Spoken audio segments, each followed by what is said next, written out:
Solo basta con iniciar la limpieza en el hogar para que la imposibilidad de respirar empiece. Los ácaros del polvo, los cambios del clima, el moho, el polen o el humo pueden ser desencadenantes de crisis para personas con vías respiratorias sensibles. Y es que en esos momentos de crisis, la tos, el pulso rápido, la ansiedad, la sudoración, el dolor torácico y la opresión en el pecho parecieran solo encontrar alivio en los medicamentos aplicados a través del inhalador. El asma es la enfermedad crónica más común entre los niños y está presente en todos los países independientemente de su grado de desarrollo. Según datos de la Organización Mundial de la Salud, afecta a más de 235 millones de personas en el mundo. Las camas, alfombras, muebles o el pelo de algunas mascotas aparecen dentro de los factores de riesgo más altos para estos pacientes. Es una enfermedad que no se cura, pero con diagnóstico, tratamiento y educación, el paciente puede lograr un buen control de este padecimiento. Para muchos, seguramente los ataques de asma hacen parte de los recuerdos de la niñez. La angustia de no poder respirar, los frecuentes episodios de tos y aquel sonido incómodo que acompaña cada inspiración y expiración se vuelven un dolor de cabeza para padres de familia que con impotencia ven sufrir a sus niños con frecuencia. Pero no solo es un problema que afecta a los más pequeños, sino que también puede afectar a los adultos, impidiéndoles desarrollar una vida plena y feliz. ¿Qué es en sí el asma? ¿Cómo se diagnostica y cómo se controla? Para aprender sobre esto estamos aquí. Esto es Saber Vivir.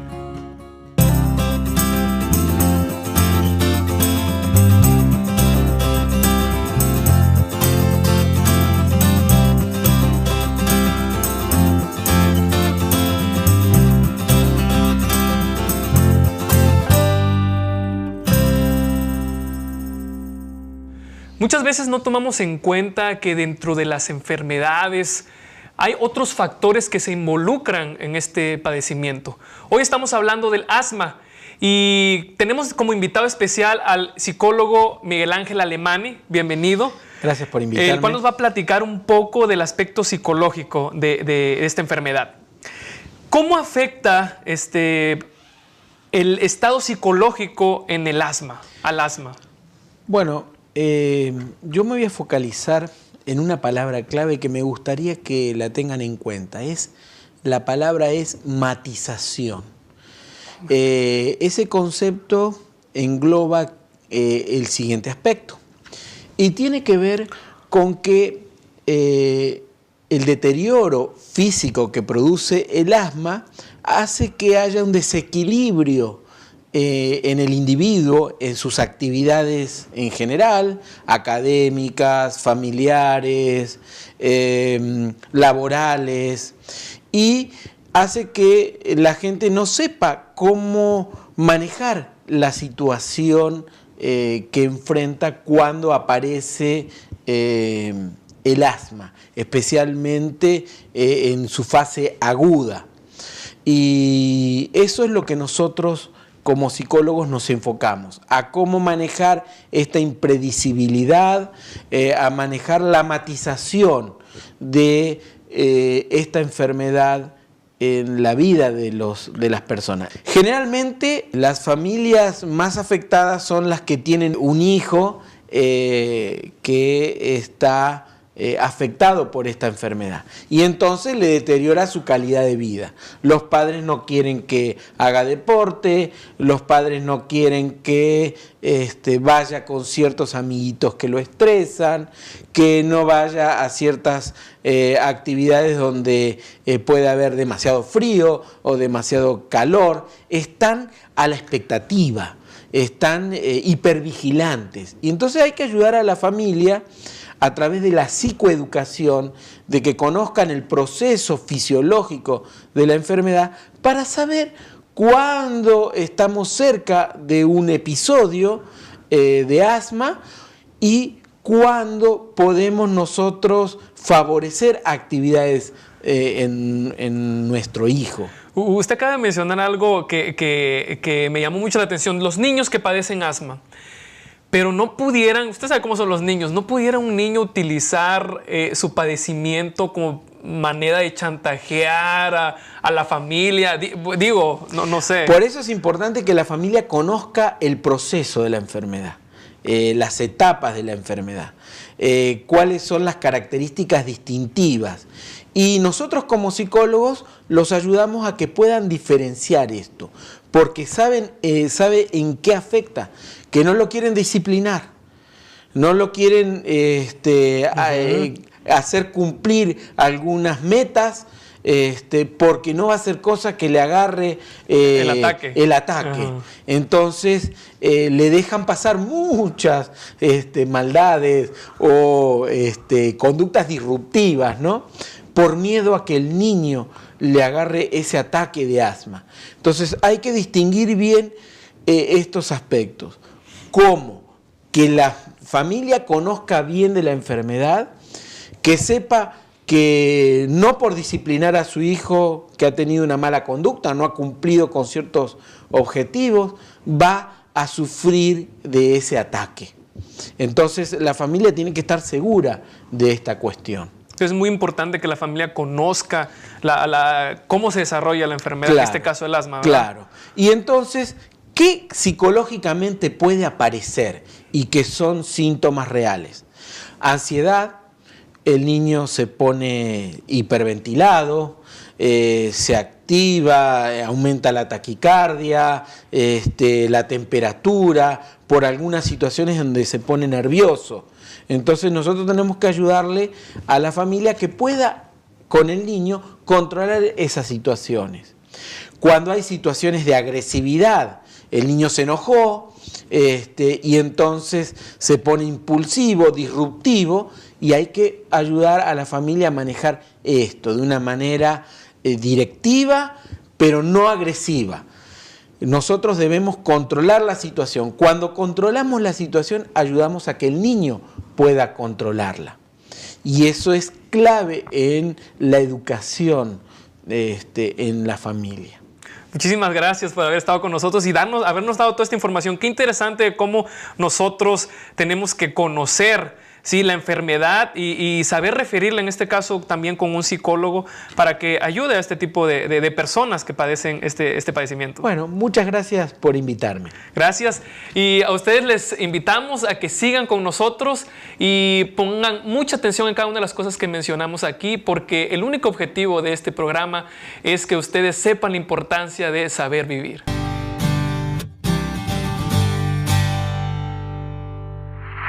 Si usted tiene asma o alguna enfermedad de tipo pulmonar, es probable que conozca muy bien qué son y cómo se usan los inhaladores y los nebulizadores. Sin embargo, no todas las personas saben cuándo usarlos ni cómo auxiliar mediante estos dispositivos a alguien que se encuentra en medio de una crisis asmática.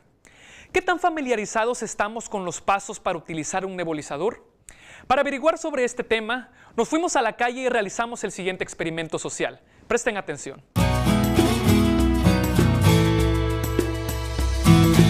Hola, ¿cuál es su nombre? Raúl Plata. Señor Carlos, ¿usted sabe qué es un nebulizador? En información vaga, sí.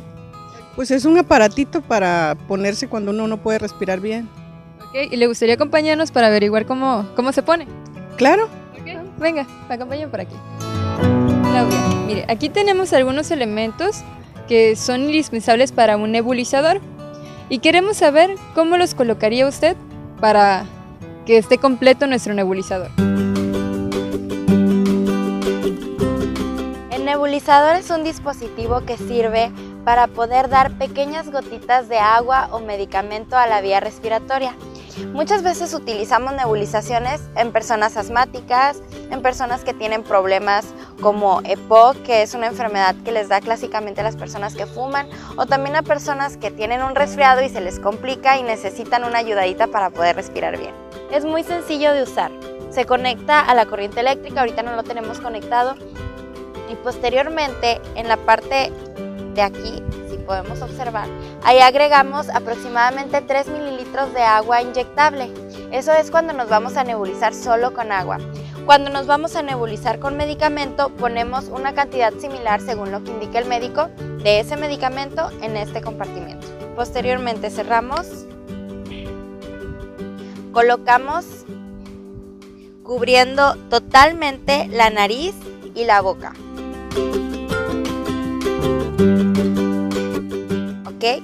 Es muy importante que cuando se coloque un nebulizador se selle con estos bordes totalmente en la cara para que lo que está saliendo a través de este tubito llegue a nuestras vías respiratorias. Así que si alguna vez le toca utilizar uno, ya sabe cómo. Muchas gracias, muy amables. Continuamos aquí en el estudio para seguir platicando de este interesante tema, y para eso nos acompaña hoy el doctor Víctor Pérez González. Él es pediatra y tiene una subespecialidad también en neumología pediátrica. ¿Y quién más que un especialista en esta área para que nos hable de este tema? Doctor, muchísimas gracias por acompañarnos en este programa hoy. Gracias por la invitación. Doctor, me gustaría comenzar esta entrevista preguntándole, ¿qué es el asma? ¿En qué consiste? El asma es una inflamación crónica de las vías aéreas. Hablar de las vías aéreas son los conductos que llevan el aire hacia los pulmones. Eso incluye la tráquea, los bronquios. Hay bronquios grandes, hay bronquios más pequeños. Y en el asma estos bronquios se inflaman. Eso significa que se ponen rojos, se hinchan y como consecuencia de esto se estrechan, se obstruyen. Y esta es la causa de los síntomas en los niños con asma. En el caso del asma, los músculos que rodean los bronquios se contraen y junto con la inflamación hacen que el niño, y junto con muchas secreciones que tienen en sus vías aéreas, tienen tos, tienen silbidos en el pecho, sienten el pecho apretado y se ven agitados, ¿no? Tienen dificultad para respirar. Eso que usted mencionó de que se hacen chiquitos o se estrechan, ¿eso significa que el aire no llega o no entra?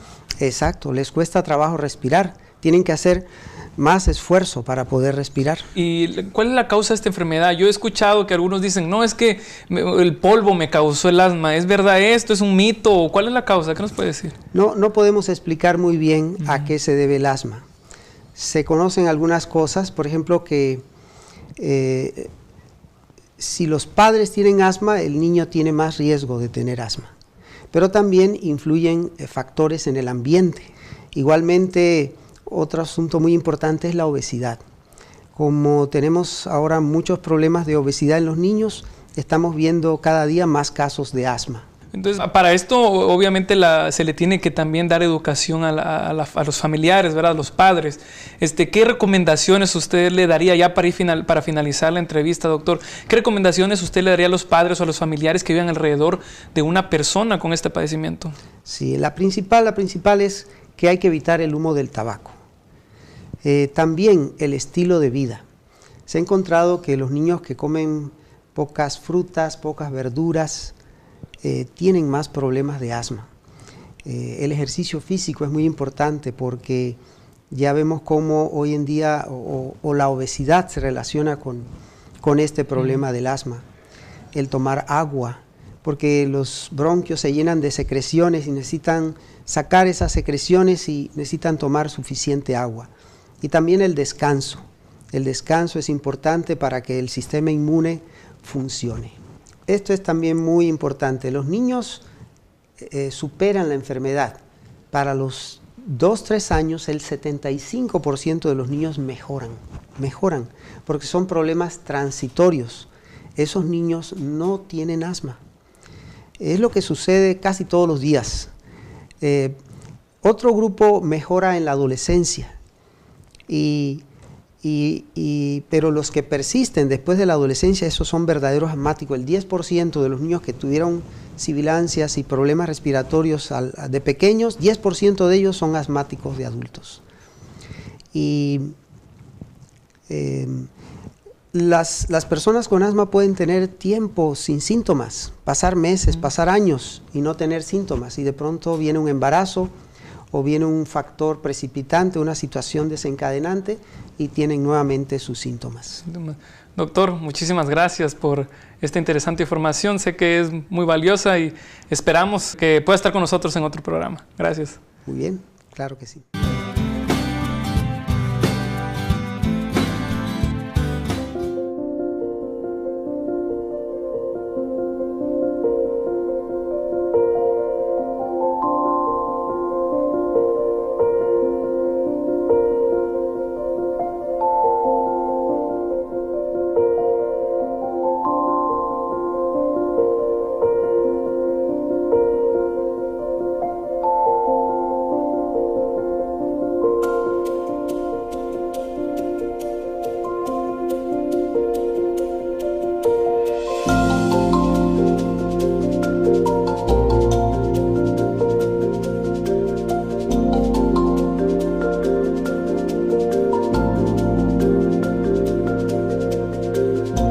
porque educamos para esta vida y más allá. Universidad de Montemorelos, la experiencia del conocimiento. Não é fácil estar longe de casa.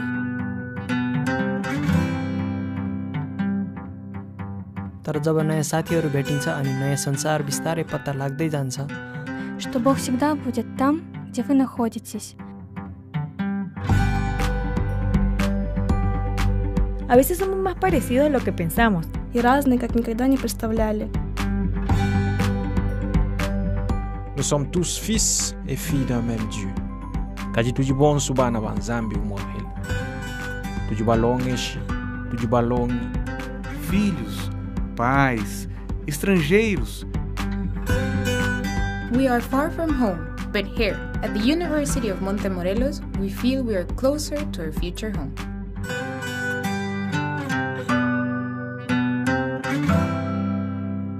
Universidad de Montemorelos, la experiencia del conocimiento.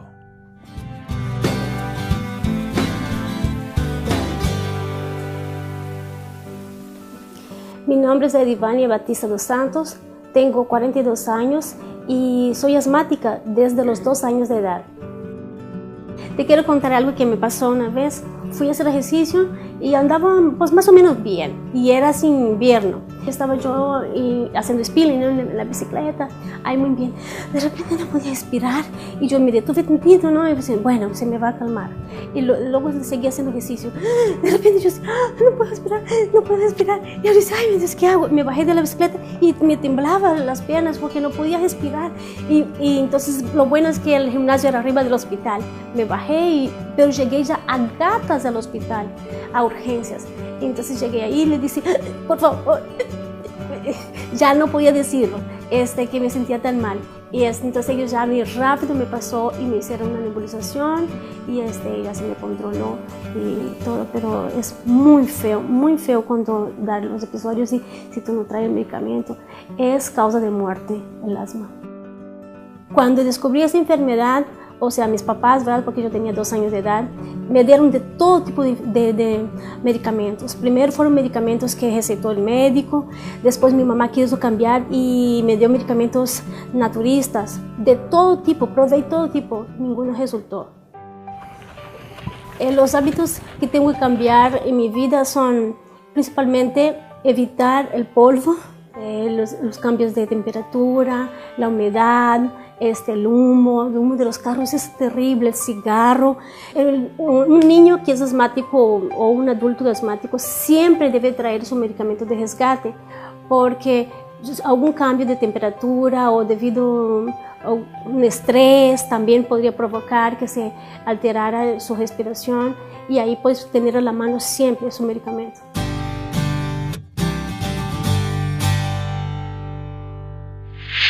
Tal como vimos en el caso de la señora Edivania, aún para los adultos, las crisis asmáticas pueden tener grandes complicaciones. ¿Qué cuidados debe tener una persona asmática al hacer ejercicio?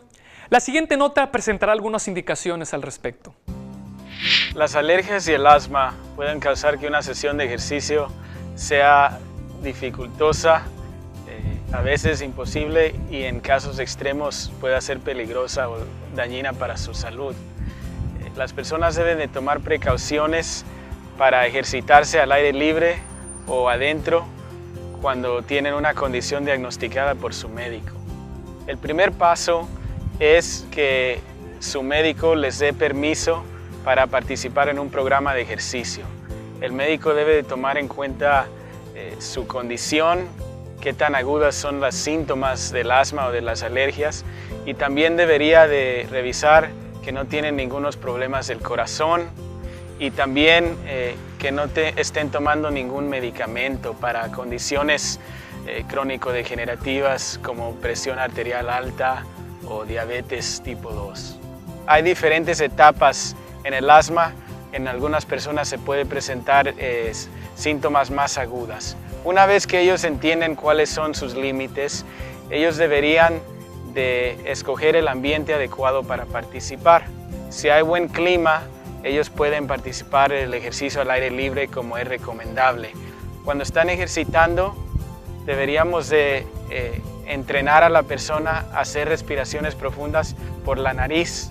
El inhalar por la nariz permite que las fosas nasales filtren alérgenos y también actúen como una especie de calentador para el aire que va entrando directamente al cuerpo de la persona. Una restricción fija con las personas que tienen esta condición, pero deben de entender que hay dos categorías de ejercicios. Los primeros son los ejercicios aeróbicos, que pueden ser desde una intensidad baja hasta alta, y el otro tipo son ejercicios de resistencia y de fuerza muscular. La mayoría de las personas debería de participar en actividades recreativas. Puede ser golf, puede ser natación, puede ser una caminata. Esas son las que le damos como prescripción a la mayoría de la población. Hay otras personas que tienen más entrenamiento, incluso atletas que participan con asma y pueden realizar ejercicio aeróbico más intenso. Eso incluye el trotar, la bicicleta de montaña, eventos como fútbol y básquetbol que requieren de una respiración profunda y de un tiempo prolongado. La sesión de ejercicio puede variar. La mayoría de las personas pueden realizar 30 minutos al día y 6 veces a la semana, entonces estamos hablando de 150 hasta 180 minutos de actividad física en una semana. Las sesiones de ejercicio aeróbico, que son de intensidad moderada a alta, deben de variar entre 30 minutos hasta 50, dependiendo del entrenamiento previo que tiene la persona.